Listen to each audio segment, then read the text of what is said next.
Eh bien, allons-y. Comment on aborde la reprise du top 14 après quasiment 2 mois de pause, que ce soit physiquement, est-ce que vous avez refait un peu une petite prépa et mentalement, est-ce que vous aviez complètement switché ou enfin comment ça se passe en fait, c'est inédit pour vous? Non, on a refait une prépa, donc on a hâte de reprendre parce que c'est sympa de faire des cardio, de la muscu, mais ce qui nous manque le plus, c'est quand même le jeu. Donc on est très content de pouvoir rejouer tout simplement. Et ça commence par Bayonne ce week-end.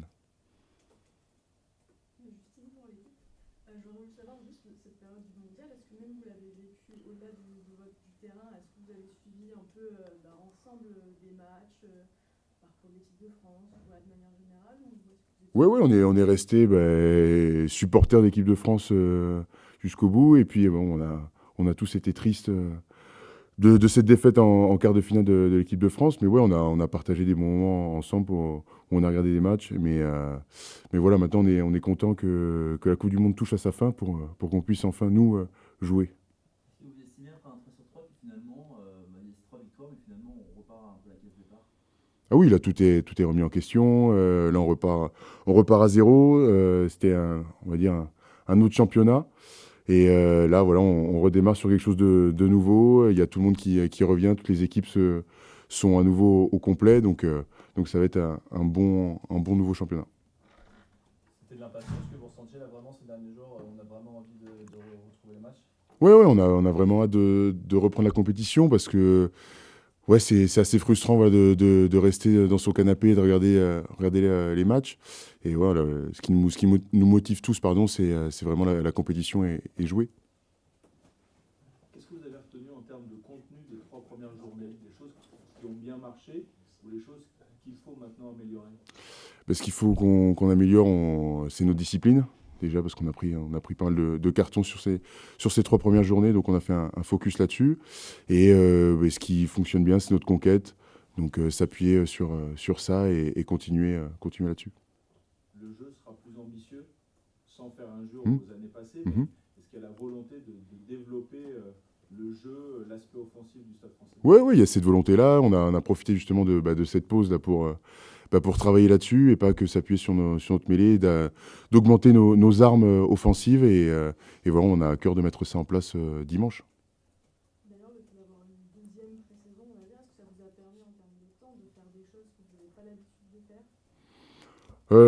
Ouais, on a fait beaucoup plus de watt bike, mais, non, mais sinon, non, non, on a travaillé les aspects qui sont un peu moins bons, là où on a pêché un peu, notamment sur l'attaque ou la liaison entre les avants et les trois quarts qui pêchait un peu. Donc on a profité de ça pour peaufiner ces petits réglages. Est-ce que le décorum de Bayonne, Jean Daugé, l'Aviron vaincu l'année dernière, toute cette énergie qui Mhm. sera contre vous, est-ce que c'est un bon endroit pour redémarrer une saison qui sera compliquée, difficile, de tout de suite se jeter dans le bain comme ça? Oui, c'est un très beau challenge qui nous attend. Il va y avoir une ambiance incroyable.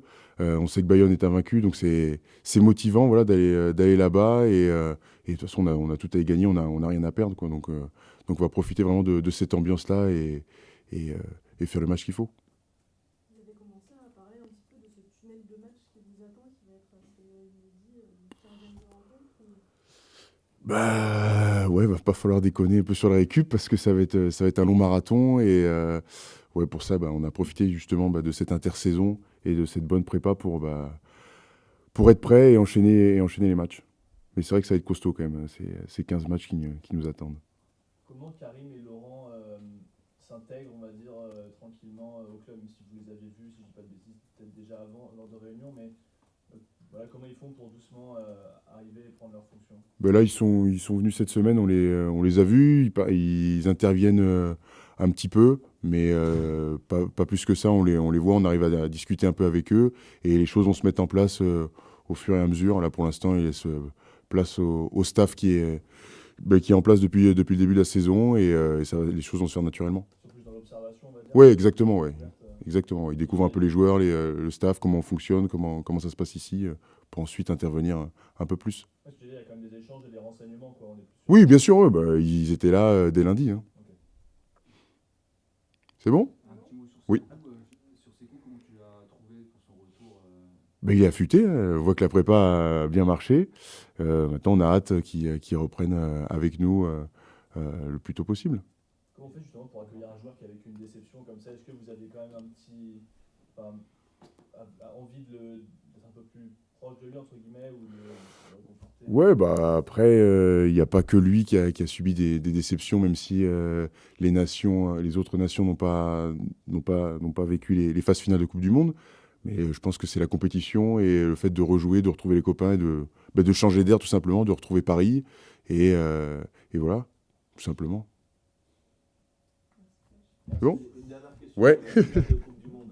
Oui. Je ne sais pas si on vous l'a posé avant, mais Nouvelle-Zélande, Afrique du Sud, en tant qu'amateur simplement de rugby, de voir cette énorme affiche, vous avez un penchant, un pronostic? Avec le mouillé, il n'y a pas de français. Oui, c'est sûr. Ben, je préférais que la Nouvelle-Zélande gagne parce qu'il y a Jérémy qui est là. C'est pour ça. Surtout ça, je vais être pour la Nouvelle-Zélande.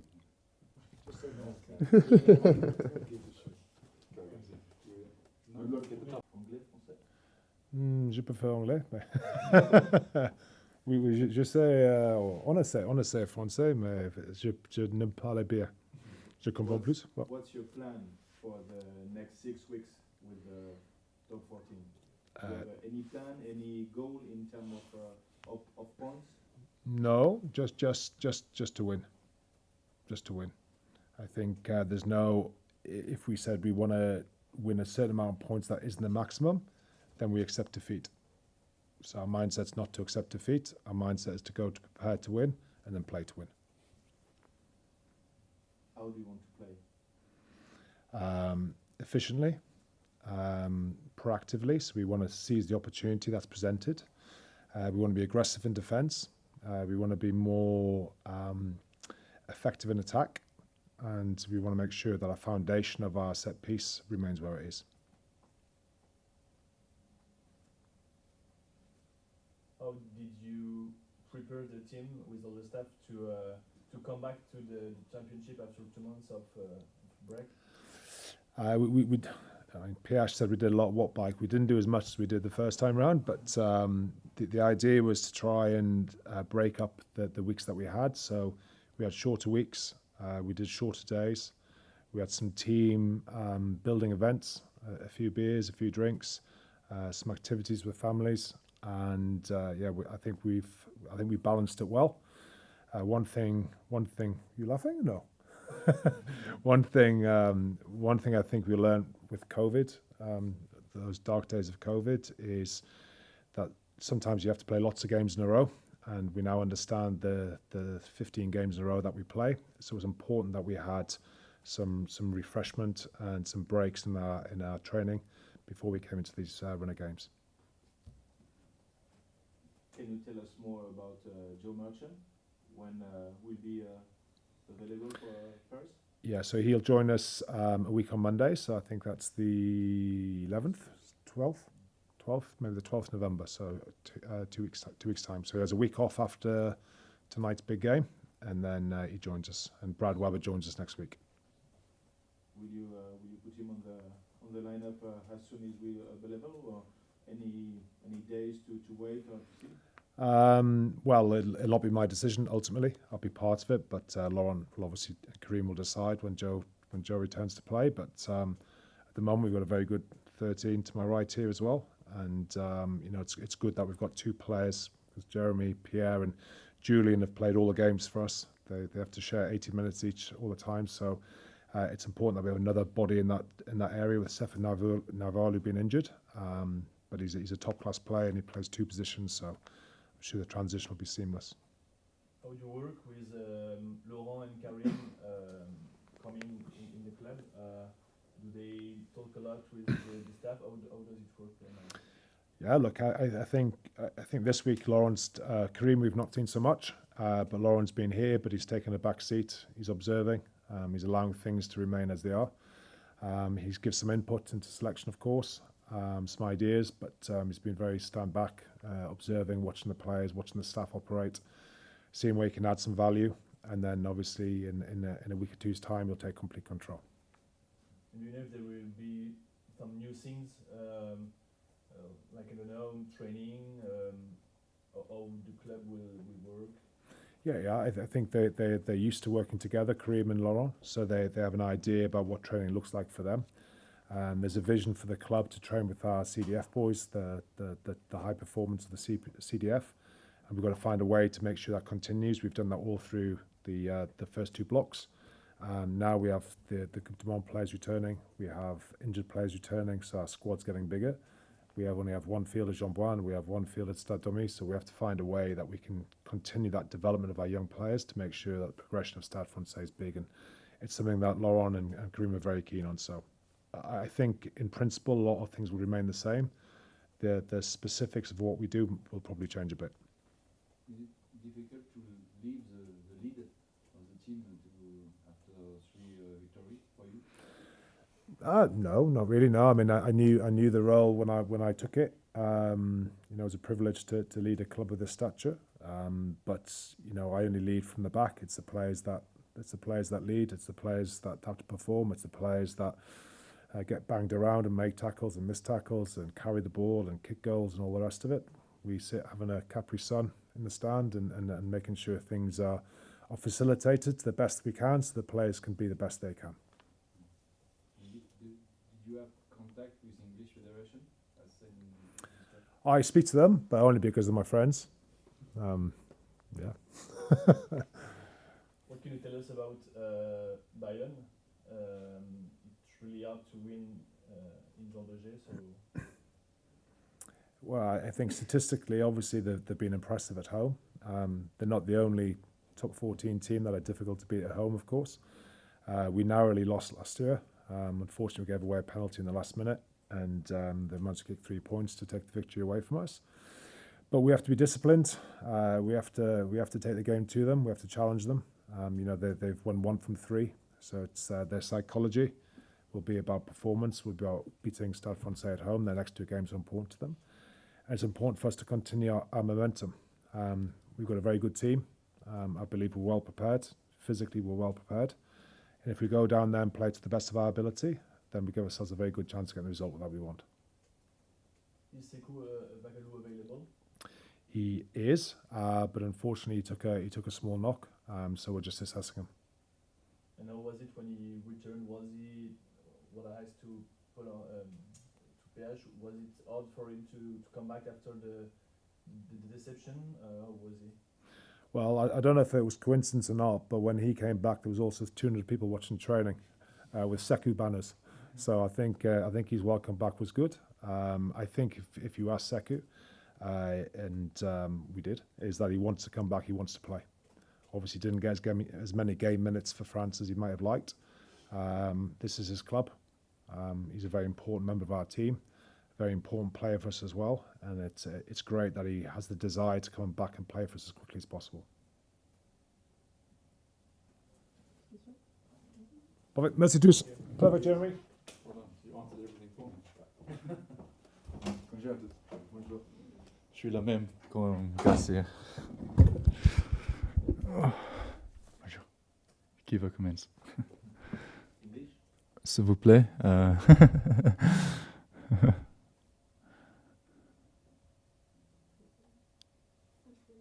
vas-y, je sais pas. Je vais poser la question en français. Ok, oui. Oui. Ok. Juste si tu peux nous raconter comment tu as vécu cette rupture Coupe du Monde, comment ça s'est passé. Asking about the World Cup. Yeah. How did you live this ouais. 6 weeks? Ouais. Oui, on est très content avec les premiers 3 matches. We were really happy with how we went. Obviously, to win 3 from 3 was our goal, and the fact that meant that we ended up on top of the log was also really good for us. But while we won those games, we knew that there was a lot to work on. We knew that defensively we could be better. We knew that on attack we certainly could be better as well. So we attacked that break with a clear goal of what we wanted to improve on. And I think the way that Morgan and Gussie and the rest of the strength and conditioning staff facilitated that, I think has put us in really good stead approaching these next big block of games. We know what's coming is a really tough period, not just for us, but for all the teams in the top 14. A lot of rugby in a short space of time. And we know that there are no easy games in the top 14 either. So we knew that we'd have to be well prepared from a conditioning point of view, yes, but also from a Stade Francais point of view. What does our game want to look like? What do we want to look like going forward on an attack point of view, on a defensive point of view, on a set piece point of view? And this break really gave us a good chance to iron that out and to find ourselves and where we want to be going. What's your point of view about the potential Mm. of the backwards? Mm. Are you able to play more, to play well? Rugby's a team game, and I think we all know that. We've got a group of forwards that are incredible at what they do. In the scrum, incredibly strong. In the line-out, attack and defensively, incredibly strong. And they've worked really, really hard this break on setting us a platform. And we know that if they do that, as a backline player and as attackers, as you just said, we just want to play what's in front of us. And should there be opportunities for us to attack, we'll certainly take those. Should the space not be there, we have a plan on how to counter that as well. So yeah, as a backline, we'll be looking for opportunities, but we're not trying to force anything as well. We know that when the opportunity is there, we have full license to take them. But also how we generate those opportunities is something we're working on as well. Talking about Merchant, Mhm. coming in a Yep. few days. Yep. Do you think in the rugby nowadays, is it possible for you and him to play together at the same time? I think, first off on Joe, I think he's had an incredible World Cup. I think he's slotted into that England team incredibly well. He's been a constant feature for them, incredibly consistent as well. So from a personal point of view, can't wait for him to arrive. Can't wait to gain knowledge from him and start working with him as well. I think he has a lot to offer this team. On whether we can play together, possibly. I've played 12 in my lifetime as well. Joe's played a lot on the wing as well for Harlequins and England as well. So there are possibilities there. But I mean, that decision's not up to me ultimately. It's up to those in charge. But should we get the opportunity to play together, it's one I'll certainly relish. It's an opportunity that I'll look forward to. And I suppose, like I said before, there's a lot of rugby coming up. So we've got 16 games back-to-back, 16 weekends of rugby. So I don't think we're going to be seeing the same team run out for Stade Francais for the next 16 weeks. I think there will be a few changes. And if one of those changes allow me to play with Joe or play with Pierre or play with Julian, I'll be relishing those opportunities. So. You have a one-to-one interview with Laurent? Yes, I've spoken to Laurent. Obviously, I've spoken to him before the World Cup started, but also this week. And he's a coach that I think I'm really looking forward to working with. If you look at the way the French have been playing rugby over the last few years, it's a brand of rugby and it's a style of rugby that it gets people on their feet. People get excited. But that doesn't mean it's because they just throw the ball around. It's because they're really dominant in everything they do. Everyone knows where they need to be. Everyone knows how they need to play. The intensity in which they approach the French team has been approaching everything is immense. So how he brings that into Stade Francais rugby is something I'm excited for. He's got an incredible rugby brain, and he's only been here for a week and in the background, but we've already realised the rugby brain that he has. So to gain knowledge and to dive into that, I'm really excited for that. No, I think I'll wait a few weeks and then start talking about that. You see the Springboks during their journey here in France? I've seen a few of the boys. Yeah, they've been really focused, as you can see. They've been really set on what they want to do this World Cup, and it's worked so far. And I think the entire rugby world is itching for Saturday evening. Yeah, it's a battle that it's probably not the battle that people expected to be in the final. I think especially in Europe, it's not the battle that people expected, but it's a rugby rivalry that we all know is immense. And on the day, those two teams, as we've seen during the World Cup, they can be the best. So I think it's going to be an awesome battle, and it's one that I can't wait to watch. I'll be wearing my Springbok jersey loud and proud amongst the French boys. Yeah, really excited for tomorrow night. Can you explain us why it's so huge as a rivalry? Mm. During your childhood, it's blacks versus blacks. Yeah. How does it work when you were a kid in South Africa? I think for me personally, I was born in 1996, so I was born into a rugby world where South Africa had just beaten the All Blacks in that 95 final. So you're born into a rivalry where that just starts, and through Super Rugby, through the Rugby Championship, through World Cups, it's just a battle that every time the Springboks take on the All Blacks, it's one that no one can really predict the outcome. I don't think there's ever been a game where someone can confidently say the Springboks are favourites or the All Blacks are favourites. You'll always have people arguing for both teams, and I think that's what makes it such a special rivalry. So hard to predict. Are you surprised by the serenity they show during quarterfinal and semi-finals, to be very quiet, very calm, to know what they are going to do? I think that's you're talking about the Springboks specifically. It's obviously I'm speaking as an outsider and not someone who's involved in the environment, but I think from my point of view, I think the Springboks are a team who are impeccably well coached. The way that Rassie and Jacques and the rest of the coaching staff work with them, I'm sure they plan for scenarios, they plan for situations, they plan for everything in the game. And I think it's a team where everyone's committed, everyone knows the goal, and everyone trusts that goal and how they're going to get there.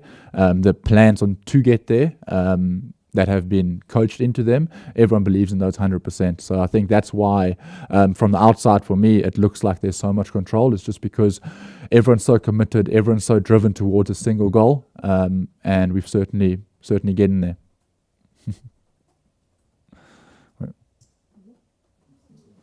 Super.